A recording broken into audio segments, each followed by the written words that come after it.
হে আল্লাহ রসুল, কোরবানিটা কি?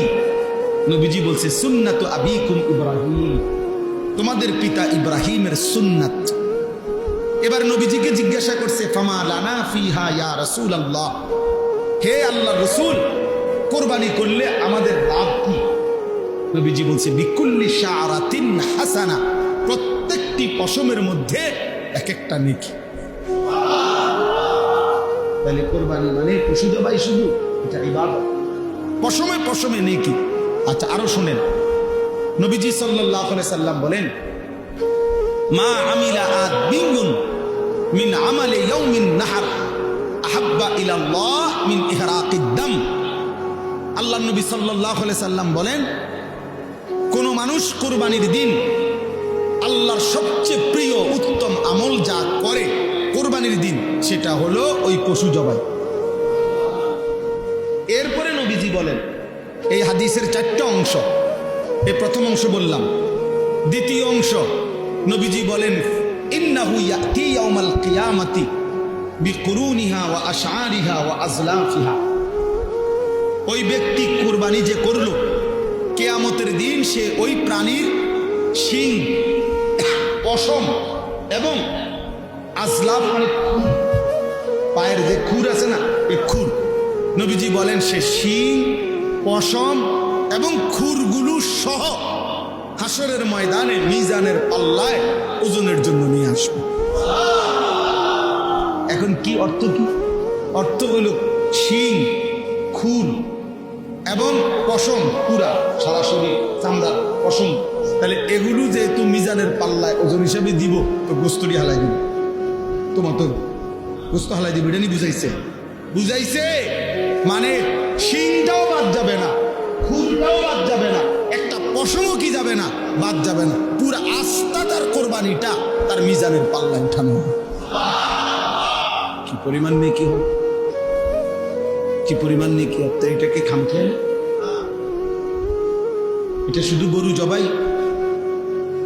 এরপরে 3 নম্বর অংশ, নবীজি সাল্লাল্লাহু আলাইহি সাল্লাম বলেন ওয়া ইন্নাদ দামা লা ইয়াকাউ মিনাল্লাহি বিমাকানিন ক্বাবলা আন ইয়াকাউ মিনাল আরদ।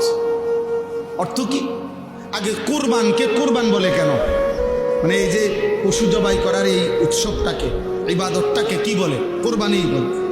কোরবান অর্থ হলো, কোরবান শব্দটি আরবি, এই আমি যে আয়াত পড়ছি এখানে আছে ইজ কাররাবা কোরবানান। তো কোরবান শব্দের অর্থ হলো কুরব, নৈকট্য অর্জন করা, কারো ঘনিষ্ঠ হওয়া। মানে কোরবানির মাধ্যমে সবচেয়ে কম সময়ে বান্দা আল্লাহর ঘনিষ্ঠ হয়, নৈকট্য অর্জন করে, এই জন্য কোরবানকে কোরবান বলা হয়। এখন সবচেয়ে কম সময়ে মানে কি, এটা আমি ব্যাখ্যা দিলে বুঝবেন। ওই হাদিসের অর্থের জন্য বলতেছি, আপনি এমনি আগে বাংলায় বোঝেন, তাইলে হাদিসের তর্জমা বুঝতে সুবিধা হবে। মনে করেন একটা গরু, ছাগল, ভেড়া, বকরি, দুম্বা, মহিষ, এটারে মাটিতে শোয়াইল জবাইয়ের জন্য, কেমন? এখন আপনি বলেন এই গলা আর মাটি, মানে যে গলাটা যে শোয়াইল জবাই করার জন্য, গলাতে তো কি লাগাবে? ছুরি দিবে। এখন গলার থেকে মাটি ব্যবধান করবে 1 হাত, আধা হাত, 1 বিঘত, অথবা 4 আঙ্গুল, 5। আচ্ছা ধরি আমরা 1 বিঘত, সর্বোচ্চ 1 বিঘা কি 1 বিঘত, এর বেশি তো হবে না। তাহলে গলা থেকে মাটি ব্যবধান 1 বিঘত।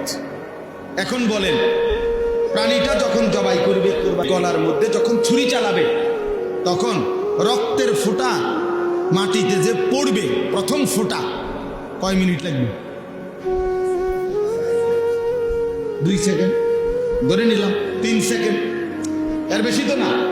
2 থেকে 3 সেকেন্ডের ভিতরেই রক্ত কোথায় পড়বে? মাটিতে। কারণ কি? গলার থেকে মাটিতে একদম কাছে, ঠিক না? জবাইয়ের সাথে সাথে।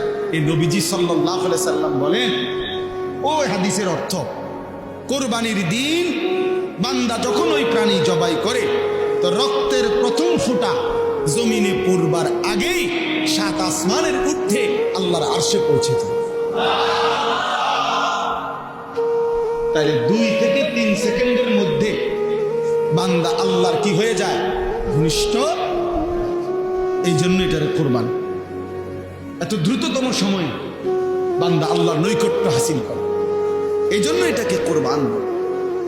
এই জন্য নবীজি বলেন রক্ত মাটিতে পড়বার আগে আগেই আল্লাহর কাছে পৌঁছে ফাতিবু বিহা নাফসান।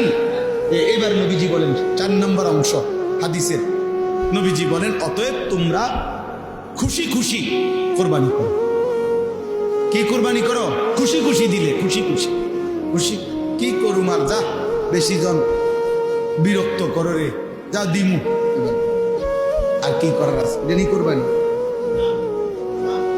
প্রত্যেক বছর দিয়ে আইতে আসি, হ্যাঁ 10 জনের লগে চলন লাগে, হ্যাঁ মানুষে কি মনে করবো, যা দেও, আর কি করার আছে, এটা নিয়ে কোরবানি। এই বুঝেন না? যাক, আর এক উসিলায় মাইয়ার শ্বশুর বাড়ির থেকেও কিছু লোক খাওয়ানি বাকি রয়েছে, কথা হ্যাঁ দাও, আরেক নাম বাড়াই দাও।